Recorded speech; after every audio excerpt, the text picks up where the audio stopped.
नमस्कार दोस्तों, I hope आप सब लोग ठीक होंगे। ये वीडियो इस वीकेंड पे मैं स्पेशली मेरे उन रिटेलर्स भाई बहनों के लिए बना रहा हूँ जिनको स्टॉक मार्केट में इक्विटी में इन्वेस्ट करना होता है, बट उनके पास बेसिक फाइनेंस की और बेसिक मैं कहूँ कि स्टॉक मार्केट की बेसिक नॉलेज नहीं होती है कि क्या चीज़ें हमें देखनी चाहिए, क्या चीज़ें हमें अवॉइड करनी चाहिए। और ये वीडियो देखने के बाद आई थिंक एक बेसिक नॉलेज आप लोगों को मिल जाएगी। इसके बाद शायद आपका पैसा जो है वो डूबना बंद हो जाएगा। आप लोग ऐसी जगह पैसा नहीं लगाओगे जहां आपका पैसा डूब सके। मैं स्टॉक मार्केट का एक नंबर 1 रूल आप नोट कर लो, जो मैं खुद भी फॉलो करता हूं कि पैसा डूबना नहीं चाहिए। पैसा कम बने, पैसा स्लो बने, वो चलेगा। पैसा देगी मार्केट अपने हिसाब से, बट आपकी जिम्मेवारी है कि ऐसी गलत जगह पैसा मत लगाओ जहां पैसा डूब सके। सो बहुत इंफॉर्मेटिव वीडियो रहने वाली है, लास्ट तक देखना। इसके बाद शायद आपकी काफ़ी चीज़ें क्लियर हो जाएंगी। कुछ बेसिक पॉइंट्स मैं यहाँ कवर करूँगा। सो चलिए वीडियो भी स्टार्ट करते हैं। देखो, नंबर 1 चीज़, पैसा हमें जब भी हमें लगाना हो तो हमें एक चीज़ ज़रूर देखनी है कि किस सेक्टर में हम पैसा लगा रहे हैं और कहाँ किस स्टॉक्स में हम पैसा लगा रहे हैं। क्या वहाँ पर पिछले 1-1.5 साल में कोई बहुत बड़ी रैली आ चुकी है? हमें ऐसा सेक्टर, ऐसा स्टॉक नहीं उठाना है जिसमें ऑल टाइम हाई बनते जा रहे हैं, जो पिछले 1-1.5 साल से रुका ही नहीं है, जिसमें स्टॉक्स ट्रिपल हो चुके हैं, 4 टाइम्स 5 टाइम्स हो चुके हैं। जैसे एग्जांपल ले लेता हूं मैं, जैसे अभी आप देखोगे रेलवे, डिफेंस, काफ़ी स्टॉक्स ऐसे हैं कि जो पता नहीं 4 5 टाइम्स 7 टाइम्स भी हो चुके होंगे 1-1.5 साल के अंदर। सो ऐसे स्टॉक्स में आप टॉप पे जाके कभी मत फंसना। चलिए मैं आपको दिखाता हूँ। अब जैसे आपको मैं डिफेंस का ही कोई स्टॉक, जैसे मजगांव डॉक दिखाता हूँ। चलो, मैं किसी कंपनी को या किसी को कोई रिकमेंडेशन नहीं है, कोई बुराई नहीं है। देखिए, ये यहाँ था पिछला अप्रैल 2023, यहाँ से ये स्टॉक 5 टाइम्स से भी ज़्यादा जा चुका है। देखो 5 टाइम्स से ज़्यादा ये स्टॉक बढ़ चुका है। सो एक साल में 5 टाइम्स जाना बहुत बड़ी बात होती है। और हमें करना क्या है, हमें ये न्यूज़ मिलती है बहुत ज़्यादा, हमें न्यूज़ फ्लो इतना ज़्यादा है कि यार पैसा तो यहाँ बन रहा है, लोग भाग भाग के पैसा लगाते हैं। रिटेलर्स हमेशा कहाँ फंसता है, मैं आपको बात बता देता हूँ। रिटेलर्स हमेशा टॉप पे फंसता है। बड़े प्लेयर्स, आप हमेशा बात समझना, बड़े प्लेयर जो है एक्चुअल मार्केट मूवर्स होते हैं, जिनके जो मार्केट को चलाते हैं, बड़े इंस्टीट्यूशंस होते हैं, वो हमेशा बॉटम में पैसा लगाएंगे। वो कभी भी टॉप पे पैसा नहीं लगाएंगे। ध्यान रखना, टॉप पे पैसा रिटेलर लगाता है, क्योंकि बॉटम में उनको नॉलेज नहीं होती है कि कहाँ लगाएं, क्यों लगाएं, किस बेस पे लगाएं, विश्वास नहीं होता है। बट हाँ, जब भागता हुआ आता है स्टॉक, टॉप पे चल रहा था, तो न्यूज़ इतनी ज़्यादा आती है कि वो इमोशनल ट्रेडिंग कर देता है, इमोशनल इन्वेस्टिंग कर देता है। वो चीज़ आपको नहीं करनी है। टॉप पे पैसा नहीं लगाना, चाहे यहाँ से और 5 गुना हो जाए, लेकिन आपको फंसना नहीं है। आपको वो स्टॉक देखना है, वो सेक्टर देखना है जिसमें ऑल टाइम हाई से जो 20-30% की जिसमें करेक्शन हो रखी हो, या जो चलने वाला हो, अभी इतना बड़ा रैली आई नहीं हो। जैसे कि देखो, हम पिछले काफ़ी दिन से आपको मैं आईटी सेक्टर के बारे में बता रहा था। मैं क्या करता हूँ, मैं इंडेक्स फॉलो करता हूँ। 10-12 जो सेक्टर है, मैं उनकी इंडेक्स देखता हूँ। अब आईटी सेक्टर में आप देखोगे, देखो ये 2020 का लो था, यहाँ से आईटी सेक्टर चलना स्टार्ट हुआ, बिल्कुल टॉप पे चला गया। यहाँ कौन फंसा होगा, आप सोचो। यहाँ बड़ा प्लेयर नहीं फंसेगा यार, जिसको हज़ारों करोड़ रुपए इन्वेस्ट करने, वो यहाँ नहीं फंसेगा। उसके पास सारी नॉलेज है, सारी उसके पास तो पता नहीं कितने लोगों की टीम होगी, पूरे कितने फाइनेंस के बंदे बैठा रखे होंगे, हर चीज़ रिसर्च टीम होगी। वो यहाँ नहीं फंसेगा। उसने यहाँ से उसने माल उठाया, यहाँ उन्हें प्रॉफिट बुक किया। यहाँ रिटेलर्स फंसे हुए हैं, रिटेलर्स फंसे हुए हैं, वो फंसे ही हुए हैं। 2 साल से उनका पैसा निकला ही नहीं है। सो आपको पैसा यहाँ नहीं लगाना, कभी भी ध्यान रखो। टॉप पे आपको पैसा लगाना है जब ये यहाँ करेक्ट हो के इस जोन में, यहाँ पैसा लगाओ। अब आपके फंसने के चांसेस कम है। हो सकता है थोड़ा और नीचे चला जाए, बट ये वाली सिचुएशन नहीं होगी। नीचे जितना नीचे जाता जाएगा अब ये, उतना ही लोग और पैसा लगाते जाएंगे अब इसमें, और ये ऊपर आना स्टार्ट हो जाएगा। सो यहाँ ये काम आपको करना है। इसलिए मैं आईटी सेक्टर को लेकर अब भी काफ़ी बुलिश हूँ, और मैंने बार बार बोला भी है कि मैं यहाँ अभी भी मैं बोल रहा हूँ कि आईटी सेक्टर में पैसा लगाओ, यहाँ पैसा बन सकता है। सो ये एक नंबर 1 चीज़ तो आपको ये करनी है। देन आपको क्या करना है कि किसी भी सेक्टर में भी अब 100-200 कंपनीज, उनमें से कौन सी कंपनीज लें। देखिए, हर सेक्टर में से जो मार्केट लीडर कंपनीज होती हैं, कुछ एक होती हैं, आप उनको उठाओ। जैसे मैं कहूँ कि यार ऑटो सेक्टर में मान लो ईवी, कौन सी गाड़ी, कौन सी कंपनी ऐसी जो कि ईवी में मार्केट लीडर है, जैसे टाटा मोटर्स 70% मार्केट शेयर है ईवी में। सो ऐसी उठाओ। जैसे मैं एग्जांपल दूँ आपको, अशोक लेलैंड। देखो, हम कितना बोल रहे थे अशोक लेलैंड के बारे में। मैं लास्ट ईयर से अपने टेलीग्राम चैनल पे भी अशोक लेलैंड के बारे में काफ़ी बार डाल चुका हूँ। अशोक लेलैंड क्या है कंपनी की, अब मार्केट लीडरशिप देखो इसकी। सेकंड लार्जेस्ट मैन्युफैक्चरर है commercial vehicles in India, second largest commercial vehicles की। 4th लार्जेस्ट मैन्युफैक्चरर है बस in the world, all over the world, बस बनाने में 4th। 15th लार्जेस्ट है ट्रक्स बनाने में ऑल ओवर द वर्ल्ड। सोचो आप, बढ़िया कंपनी है, जबरदस्त कंपनी है, मार्केट लीडरशिप है इसके पास। अब इसका हमें जो देखना होता है फंडामेंटली चीज़ क्या देखनी होती है, वैल्यूएशन के लिए एक रेशो होता है P ratio, price to earning ratio. ये बहुत इंपॉर्टेंट होता है, ये बहुत ज़्यादा नहीं होना चाहिए, ध्यान रखना।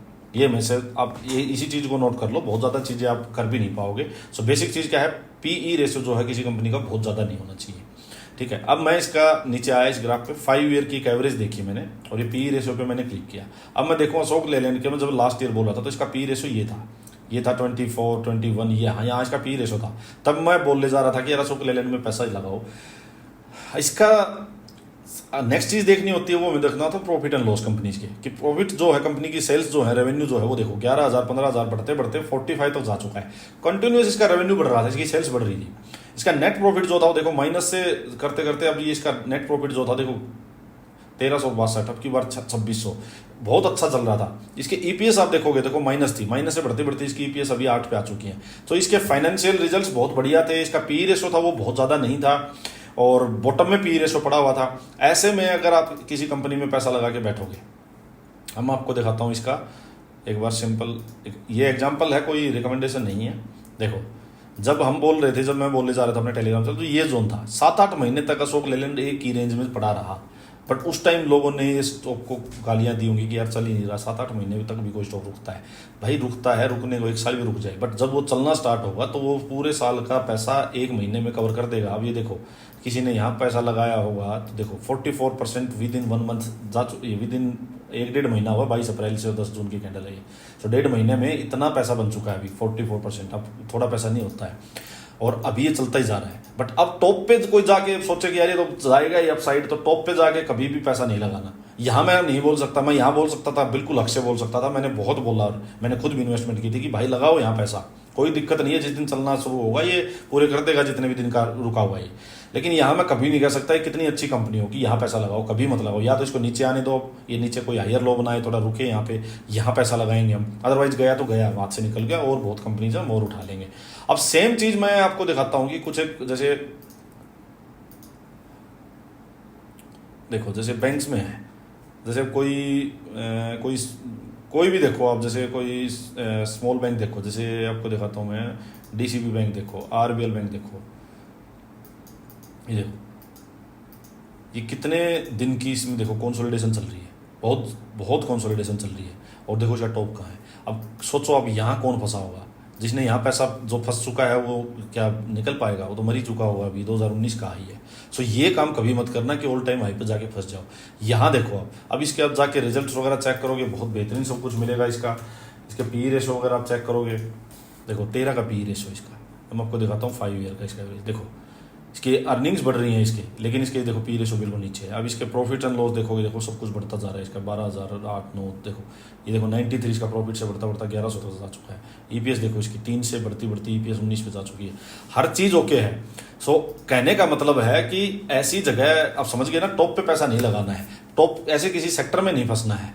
ये चीज़ें आप देख के चलोगे तो शायद आपका पैसा जो हो फंसना बंद हो जाएगा।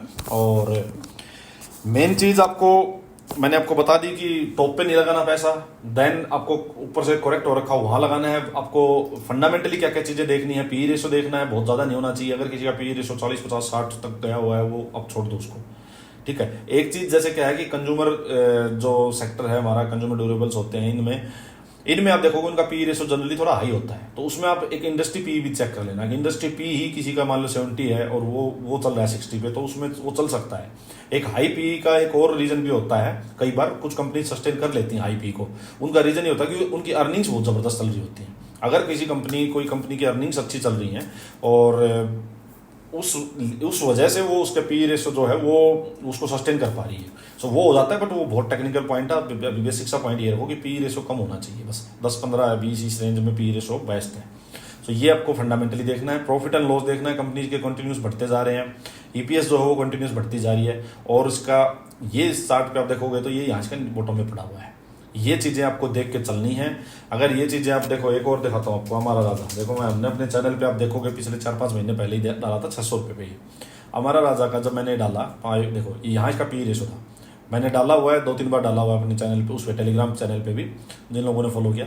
अब ये देखोगे तो ये डबल हो चुका है यार। ये कितने दिन में डबल हो गया मैं आपको दिखाता हूँ।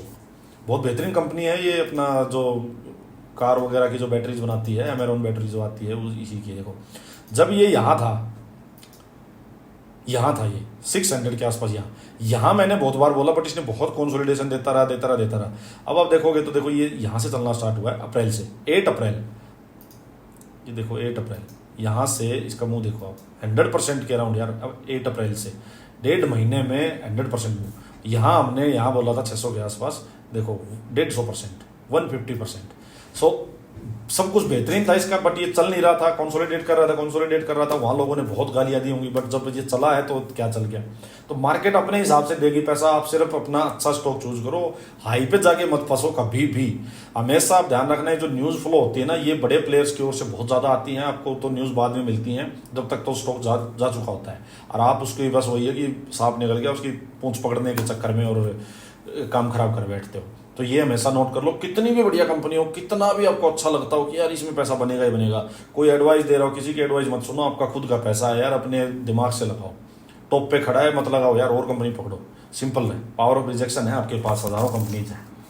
सो ये चीज़ें हैं, मार्केट लीडर है। एक चीज़ और बता देता हूँ कि यार कोई कितनी भी अच्छी कंपनी हो, 100% श्योरिटी भी कोई ले कि यार इसमें पैसा बनेगा, एक अपना पूरा पैसा एक जगह मत लगाओ, हमेशा किसी एक सेक्टर में मत लगाओ। अब जैसे मैं कहूँगा आईटी सेक्टर नीचे इसमें पैसा लगाओ, लेकिन पूरा नहीं लगाना। यहाँ भी अपने पोर्टफोलियो का 10-15% पैसा लगाओ, और उस 10-15 में भी पूरी एक ही कंपनी में मत लगाओ। आईटी सेक्टर की भी 2-3 कंपनीज पकड़ो ऐसे ही, जो वैल्यूएशन जिनकी पी रेशो कम हो, प्रॉफिट लॉस उसके प्रॉफिट्स अच्छे बढ़ते जा रहे हो, नेट प्रॉफिट बढ़ रहा हो, रेवेन्यू बढ़ रहा हो, ईपीएस बढ़ रहा हो, ऐसी कंपनीज को पकड़ो। तो ये भी नोट करना है, पैसा पूरा एक जगह नहीं लगाना है। देन क्या है कि एग्जिट कब करना है। एग्जिट यार देखो तब करना है कि जैसे अब ये है हमारा राजा, ये देखो अब ये इसका प्रीवियस हाई था, इसके ये था 30 के आसपास, अब इसका पी रेशो 28 पहुंच गया था। यहाँ से जब वन वे बहुत बड़ा कोई स्ट्रेच आ जाए इस टाइप से, मान लो ये पी रेशो है, बढ़ते बढ़ते आपने कोई 10 के पी रेशो पे चीज उठाई, बढ़ते बढ़ते उसका 30-35 तक चला गया, बिल्कुल टॉप पे खड़ा हुआ है, वहां आप एटलीस्ट चाहे आप ट्रेलिंग स्टॉप लॉस रखो अपना कि यार इससे नीचे आएगा, इस लेवल से नीचे तो मैं अपनी पोजीशन निकालूंगा, सिंपल बात। या आप क्या करो, थोड़ा पैसा अपना, इतना पैसा तुम जरूर निकाल लो जितना पैसा आपने इन्वेस्ट किया हो, और बाकी जो प्रॉफिट वाला पैसा उसको आप छोड़ के रख लो, अगर आपको और ये विश्वास है कि अभी बहुत और ऊपर जाना है कंपनी, तो इस वे में आप रह सकते हो, यहाँ टिक सकते हो, इसमें आपका पैसा नहीं फंसेगा, ये बात आप बिल्कुल नोट करके चलना। देन जैसे कुछ कंपनी, जैसे मैंने अभी जैसे मैंने आपको जैसे एनबीएफसी का भी लेटेस्ट हमने अपने टेलीग्राम चैनल पे ही मैंने डाला है कि कुछ एनबीएफसी को लेके मैं बहुत बुलिश था। देखो अब मैं दिखाता हूँ आपको, जैसे होम फर्स्ट, अब देखो ये इसका सब कुछ, अब वही चीज़ें फिर आ गई, मैं आपको दिखाता हूँ एक बार। देखो होम फर्स्ट, अब देखो इसका होम फर्स्ट का इसका पी रेशो था 31, ठीक है, ये देखो पी रेशो बिल्कुल बॉटम पड़ा हुआ है, इसका बिल्कुल बॉटम पड़ा हुआ है, इसकी अर्निंग्स बढ़ती जा रही है। अब इसके आप कुछ भी आप इसके रिजल्ट देखोगे, इसका हर चीज़ आप देखो 6 का रेवेन्यू देखो, 6 से बढ़ते बढ़ते 796, 11। आप इसका नेट प्रॉफिट देखोगे -1 से 3 से करके 300। इसका पी देखो, अब ईपीएस देखो, इसकी ईपीएस बढ़ती बढ़ती 34, सब कुछ है, बट इसका ये बिल्कुल बॉटम था। अब यहाँ से हमने पैसा लगाया है, यहाँ अब ये पूरा देखो इसी जोन में घूम रहा है, इसी जोन में घूम रहा है पिछले 1-2 साल से ये, और अब यहाँ हमने पैसा लगाया है, यहाँ पैसा लगाया, कुछ फंडामेंटल चीज़ें थी इसमें और थी जो हमने डिस्कस भी की थी कि इंटरेस्ट रेट कट वगैरह का सीन है अभी, तो इस वजह से अब ये सेक्टर थोड़ा सा और ज़्यादा उसमें आएगा, बट लेटर और सुनर मेरी कहने की बात है कि चलेगा ये, जब भी चलेगा। अब ये देखो 2 ही वीक हुए हैं, 2 ही वीक हुए हैं, देखो दूसरे वीक में इसका रिटर्न देखो आप 38% विद इन 2 वीक्स। तो मार्केट को देना होता है, तब मार्केट दे देगी, अपने आप दे देगी, पूरी कसर निकाल देगी इसकी। अब एक चीज़ मैं आपको बताता हूँ, जैसे यही अब किसी भी कंपनी में देखो आप, अब जैसे मुथूट माइक्रोफिन देखो, ये बॉटम है यहाँ पे, ठीक है, यहाँ पे बॉटम है, इसका सब कुछ आप चेक करोगे बहुत बेहतरीन है, इसकी फंडामेंटल्स बहुत बेहतरीन है, बॉटम है, यहाँ पैसा लगाओगे। अब ये मैंने और बताया था आपको, कुछ कंपनी जैसे कैनफिन होम था, देखो ये थी इसका, अब मैं आपको यहाँ नहीं कहूँगा कि यहाँ पैसा लगाओ, जब ये बॉटम थी, यहाँ इसका बेस बन रहा था बार बार, तो मैं आपको बोल रहा था कि यहाँ पैसा लगाओ, मैंने अपने टेलीग्राम चैनल पे डाला कि यहाँ पैसा लगाओ, बट अब मैं इसको यहाँ ये इसका जो पहले का हाई है, अब ये इसके आसपास पहुँच रहा है, मैं यहाँ नहीं कहूँगा कि पैसा लगाओ यार, यहाँ से वापस नीचे आ जाएगा इसी कंसोलिडेशन जोन में। तो बस इन बेसिक चीज़ों का ध्यान रख लो, फंसोगे नहीं, पैसा आपका डूबेगा मार्केट में। तो चलो आज के लिए ये वीडियो इतनी ही। बाकी एक चीज़ और है कि यार ये जो न्यूज़ फ्लो बहुत ज़्यादा है, न्यूज़ बेस्ड आप पैसा मत लगाना, अपना वाइज डिसीजन लेना। ये जो चीज़ें बेसिक मैंने बताई हैं, चार्ट खोल के देख लेना कि यार टॉप पे नहीं खड़ा है, पी रेशो वगैरह है बहुत ज़्यादा एक्सपेंड नहीं हो रखा है, ये चीज़ें देख लो, और ज़्यादा न्यूज़ के चक्कर में मत पड़ना। बाकी बढ़िया इन्वेस्टमेंट आइडियाज़ के लिए अपने टेलीग्राम चैनल पे ज़रूर बने रहो, उसको सीरियसली लो, फिर अपनी स्टडी खुद करो। मेरी स्टडी देखो, उसके बाद अपनी स्टडी खुद भी करो। सो चलो दोस्तों, एंजॉय योर वीकेंड।